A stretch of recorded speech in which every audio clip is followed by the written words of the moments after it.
DIG Sindh police Hyderabad Sharjeel Kharal نے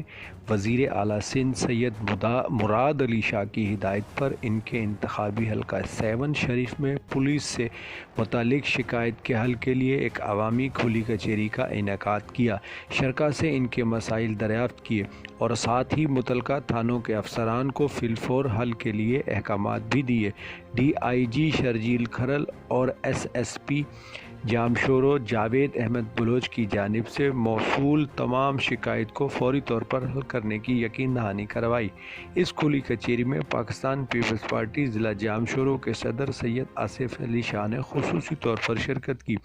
بعد ازاں DIG حیدرآباد نے میڈیا سے بات چیت کرتے ہوئے کہا کہ امن و امان سمیت جرائم کی روک تھام کے لیے حکمت عملی تیار کر لی گئی ہے، انشاءاللہ جلد کنٹرول کر لیا جائے گا۔ انہوں نے کوٹری اور 7 کے صحافیوں کی شکایت پر یقین دہانی کرائی کہ انہیں